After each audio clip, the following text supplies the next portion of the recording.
اعوذ باللہ من الشیطان الرجیم بسم اللہ الرحمن الرحیم ایاک نعبد و ایاک نستعین۔ سورہ فاتحہ کی یہ چوتھی آیت ہے۔ ترجمہ اس کا یہ ہے کہ ہم تیری ہی عبادت کرتے ہیں اور تجھ ہی سے مدد مانگتے ہیں۔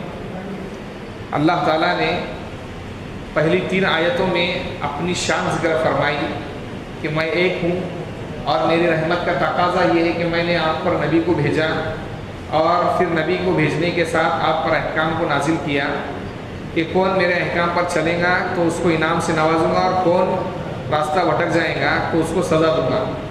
اب سوال یہ پیدا ہوتا ہے کہ جو آدمی اللہ کے بدلے کے دن اللہ کے سزا سے بچنا چاہے اس کو کیا کرنا چاہیے؟ حلال اور حرام پر چلنا، حلال پر چلنا، حرام سے بچنا، نیکی کرنا، گناہ سے بچنا، دوسرے کے حقوق ادا کرنا، حق تلفی سے بچنا، اچھائی کا راستہ اختیار کرنا، بدی کے راستے کو چھوڑ دینا۔ کس طریقے سے اختیار کیا جا سکتا ہے؟ تو اللہ نے خود اس کا آگے تذکرہ کیا، ایاک نعبد و ایاک نستعین، ہم تیری ہی عبادت کرتے ہیں اور تجھ ہی سے ہی مدد مانگتے ہیں۔ یہ جملہ جو ہے اللہ تعالیٰ نے جب بندہ سورہ فاتحہ کی جب نماز پڑھتا ہے تو 7 آیتیں ہیں، اور اللہ نے کہا پہلی 3 آیت میرے واسطے، آخر کی 3 آیت بندے کے واسطے، اور بیچ کی آیت میں میں اور بندہ دونوں مشترک ہیں، یعنی دونوں برابر شرکت دار ہیں۔ اس لیے بندہ جب سورہ فاتحہ پڑھتا ہے نماز کے اندر الحمدللہ رب العالمین، تو اللہ کہتے ہیں حمدنی عبدی، میرے بندے نے میری تعریف کی۔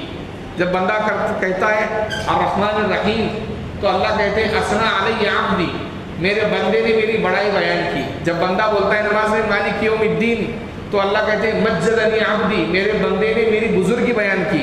جب ایاک نعبد و ایاک نستعین آتا ہے تو اللہ کہتے ہیں یہ وہ آیت ہے جو میرے اور میرے بندے کے درمیان نصف ہے، یعنی آدھا حصہ بندے کے واسطے ہے، آدھا حصہ میرے واسطے ہے۔ آدھا حصہ کیا ہے کہ اللہ کی عبادت، اس کے بغیر انسان کو چارہ کار نہیں۔ ساری دنیا کو پیدا کرنے کے بعد اللہ نے قرآن کریم کے اندر 27 پارے کے اندر اس مقصد کو بیان فرمایا، وَمَا خَلَقْتُ الْجِنَّ وَالْإِنسَ إِلَّا لِيَعْبُدُونَ، ہم نے جناتوں کو اور انسانوں کو صرف اپنی عبادت کے لیے پیدا کیا، اللہ یہ کہتے ہیں۔ اس لیے اللہ کو کسی، اب سوال یہ ہے کہ اللہ کو کسی کی عبادت کی ضرورت نہیں ہے، اللہ کو کسی کی عبادت کی ضرورت نہیں ہے، نہ انسانوں کی عبادت کرنے سے اللہ کی شان میں کوئی فرق نہیں پڑے گا، اور نہ کرنے سے بھی کوئی فرق نہیں پڑے گا۔ پھر کیوں ہے؟ پھر اس لیے ہے تاکہ سچ اور جھوٹ کے اندر فرق واضح ہو جائے، کمال والی چیز اور ناقص والی چیز، اچھی چیز اور کمزور چیز کے اندر فرق واضح ہو جائے۔ اس لیے اللہ نے اپنی عبادت کو بندوں پر فرض کر دیا۔ دوسری بات یہ ہے کہ حدیث قدسی ہے، اللہ تعالیٰ فرماتے ہیں، اگرچہ علماء نے اس میں کلام کیا حدیث کے بارے میں، لیکن اللہ کہتے ہیں کنت کنزا مخفیا فاحببت ان اعرف فخلقت الخلق، میں ایک چھپا ہوا خزانہ تھا۔ خزانہ کیا رہتا ہے؟ ہمیشہ زمین کے نیچے چھپا ہوا رہتا ہے، اور جس کے ہاتھ لگ جائے تو اس کی زندگی نکل جاتی ہے عیش اور عشرت کے اندر۔ اللہ کہتے ہیں کہ میں ایک چھپا ہوا خزانہ تھا، میں نے چاہا کہ میری پہچان ہو۔ اللہ کہتے ہیں میں نے چاہا کہ میری پہچان ہو تو میں نے مخلوق کو پیدا کیا۔ مخلوق کو اس لیے پیدا کیا تاکہ اللہ کی ربوبیت معلوم ہو جائے کہ اللہ اس کائنات کو بنانے والے پروردگار ہیں۔ اس لیے اللہ نے تیسری آیت کے بعد بندوں کو بدلے کے دن عذاب سے بچنے کے لیے طریقہ بتا دیا کہ ہم تیری ہی عبادت کرتے ہیں۔ بندہ دعا کر رہا ہے کہ اللہ جب آپ سب اس کے مالک ہیں تو آپ گناہ سے بچنے کا راستہ، حرام سے بچنے کا راستہ، جھوٹ سے بچنے کا راستہ کیا ہے؟ تو عبادت کرنا۔ اب عبادت کس کو کہتے ہیں؟ دیکھیے عبادت جو ہے نا، اللہ حضور اکرم صلی اللہ علیہ وسلم کے بہت سارے نام ہیں۔ حضور صلی اللہ علیہ وسلم کا ایک نام ہے ماہی، ایک نام ہے محمد، آج جو آیا جو تفسیر یہ پڑھی گئی تراویح اس کے اندر آیا احمد، قیامت کے دن آپ صلی اللہ علیہ وسلم احمد ہوگا۔ دنیا میں محمد ہے، قیامت کے دن احمد نام ہوگا۔ ایک نام حاشر ہے، آپ صلی اللہ علیہ وسلم کے بہت سارے نام ہیں۔ پھر اللہ نے قرآن کریم کے اندر جب بھی ذکر کیا معراج کا، بڑی چیز کو دینے کا، کسی بھی پیغمبر کے لیے جب بھی انعام دینے کا ذکر کیا تو اللہ نے لفظ عبد لایا۔ 15ویں پارے کے اندر پڑھیں گے آپ تو اللہ کہتے ہیں سبحان الذی اسری بعبدہ لیلا من المسجد الحرام، پاک ہے جس نے اپنے بندے کو مسجد اقصی سے معراج کا سفر کرا، مسجد حرام سے مسجد اقصی کا سفر کرایا اور پھر اس کے آگے معراج کا سفر کرایا۔ پھر اللہ نے جب قرآن کریم کو نازل کرنے کی باری لائی تو 18ویں پارے کے اندر سورہ فرقان کی پہلی آیت میں اللہ نے فرمایا تبارک الذی نزل الفرقان علی عبدہ لیکون للعالمین نذیرا، بابرکت ہے وہ ذات جس نے اپنے بندے پر، عبد کہتے ہیں بندے کو، بندے پر قرآن کو، فرقان کہتے ہیں قرآن کو اتارا۔ تو اللہ نے جب بھی جہاں بھی بڑی چیز دینے کا ذکر کیا، محمد کا لفظ استعمال نہیں کیا، احمد کا لفظ استعمال نہیں کیا، حاشر کا لفظ استعمال نہیں کیا، عاقب کا لفظ استعمال نہیں کیا، ماہی کا لفظ استعمال نہیں کیا، گرچہ کہ حضور نے خود کہا ہے کہ میں ماہی ہوں، میں عاقب ہوں، لیکن ان ناموں کا استعمال نہیں کیا، اللہ نے عبد کا لفظ استعمال کیا۔ یاد رکھیے ایک ہوتا ہے غلام کی ڈیوٹی کیا رہتی ہے؟ 8 گھنٹے کی رہتی ہے۔ عربی زبان کے اندر بھی لفظ غلام کا استعمال ہوتا ہے، لیکن وہ ڈیوٹی ایسی رہتی ہے کہ دن بھر ڈیوٹی کر دیا، رات میں آرام کرے گا۔ ہمارے یہاں ڈیوٹی ہوتی ہے 6 گھنٹے کی، 8 گھنٹے کی، اس کے بعد انسان آزاد۔ پہلے زمانے میں غلام ہوتے تھے، دن بھر کام کر دیا، رات میں وہ سو جاتا تھا آقا کے پاس، اس کا کھانا آقا کے پاس، پینا آقا کے پاس ہوتا تھا۔ عبد کہتے ہیں کسی ایسی ذات کی محبت کے ساتھ، دیکھیے محبت کے ساتھ عبادت، محبت کے ساتھ اور تعظیم کے ساتھ کسی کی مکمل فرمانبرداری کرنے کا نام عبد ہے۔ ہمارے زبان میں دیکھیں اس کو غلام، ایسا غلام جو اپنے آقا کی خدمت محبت کے ساتھ اور اپنے آقا کی بڑائی دل میں بٹا کر کرتا ہو، اس کو عبد اور عبادت کہا جاتا ہے۔ اس کو کیا کہا جاتا ہے؟ عبادت کہا جاتا ہے۔ اب تک ہم نے تو بہت نام سنا ہے، عبادت کرو عبادت کرو عبادت کرو عبادت، رات دن عبادت، لیکن عبادت کہتے کس کو ہیں؟ عبادت کہتے ہیں اللہ کی فرما برداری محبت کے ساتھ اور اللہ کے مکمل عظمت کے ساتھ کرنے کا نام عبادت ہے۔ اگر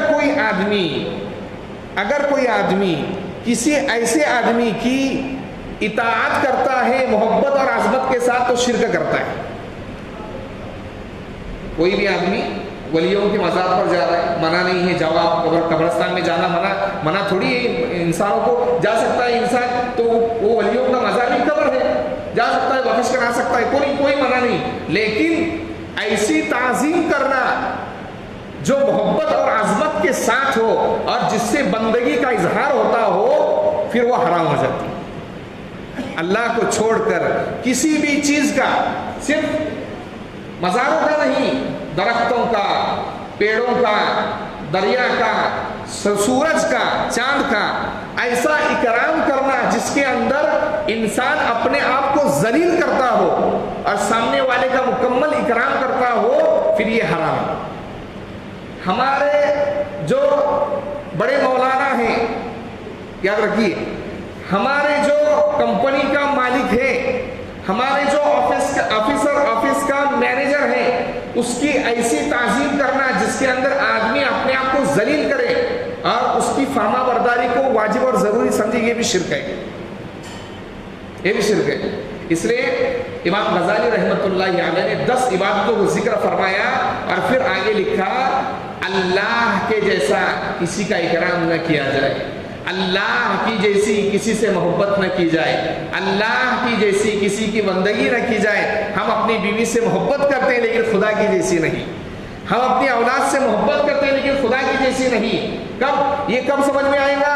اللہ نے تھرمامیٹر دیا کہ یہ تھرمامیٹر ہے، اب اس کے ذریعے سمجھ میں آئے گا کہ آپ اپنی بیوی سے زیادہ محبت کرتے ہیں یا اللہ سے زیادہ محبت کرتے ہیں، ماں باپ سے زیادہ محبت کرتے ہیں یا اللہ سے زیادہ محبت کرتے ہیں۔ اس لیے حضور اکرم صلی اللہ علیہ وسلم کے زمانے میں، جب شروع زمانے میں صحابہ اکرام مسلمان ہوئے، بڑا مسئلہ ہوا تھا یہ کہ حضور اکرم صلی اللہ علیہ وسلم کے بارے میں ابو لہب، ابو جہل، عتبہ، شیبہ، یہ لوگ بازار میں حج کے دنوں میں کھڑے ہو کر بولتے تھے کہ ایک آدمی ہے جس کا نام محمد ہے، اس سے بچ کر رہنا، اس لیے کہ یہ خاندانوں میں ٹوٹ پیدا کرتا ہے، ماں باپ سے اولاد کو جدا کرتا ہے، بیوی کو بچوں سے جدا کر دیتا ہے، باپ سے بیٹے کو جدا کر دیتا ہے۔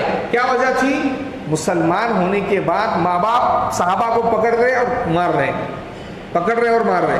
ایک صحابی حضور اکرم صلی اللہ علیہ وسلم کی خدمت میں آئے, کہا اللہ کے نبی میری ماں مجھے حکم کر رہی ہے. قرآن شریف میں ایک طرف اللہ نے کہا وَلَا تَقُلْ لَهُمَا اُف, اپنی ماں کو اف تک نہ کہو, اپنی ماں کو اف تک نہ کہو. آج تو ماشاءاللہ لوگ اللہ پر گالیاں پر گالیاں بے ادبی, لیکن اللہ نے ایک تھرمامیٹر بیان کیا. دیکھیے قرآن میں دو چیزیں اللہ نے ایک ساتھ ذکر فرمائی, اس میں تفصیل جانے کی ضرورت نہیں, لیکن ایک جہاں پر اللہ نے اپنی عبادت کا حکم دیا وہاں پر ماں باپ کے ساتھ احسان کا حکم دیا. وَإِذْ أَخَذْنَا مِيثَاقَ بَنِي إِسْرَائِيلَ لَا تَعْبُدُونَ إِلَّا اللَّهَ وَبِالْوَالِدَيْنِ إِحْسَانًا. پہلے پارے کے 10ویں رکوع کے اندر اللہ نے فرمایا ہم نے بنی اسرائیل سے وعدہ لیا, پختہ عہد لیا, کس بات کا؟ اللہ کی عبادت کریں گے اور ماں باپ کی فرما برداری کریں گے. لیکن ایک تھرمامیٹر حضور اکرم صلی اللہ علیہ وسلم کے بعد ایک صحابی آیا اور انہوں نے کہا کہ اللہ کے نبی قرآن تو یہ کہتا ہے, اب میں کیا کروں؟ تو اللہ نے اس وقت آیت اتاری. کیا اتاری؟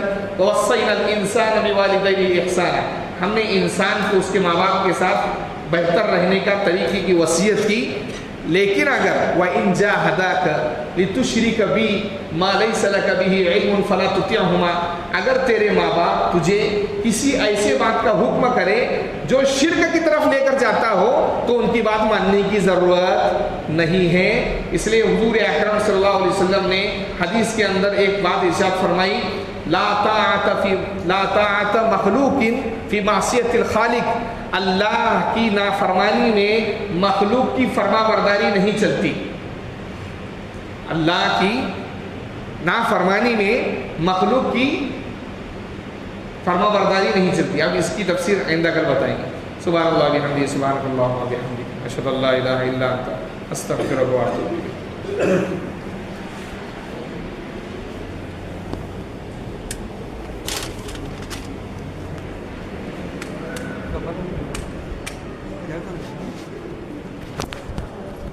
اللہ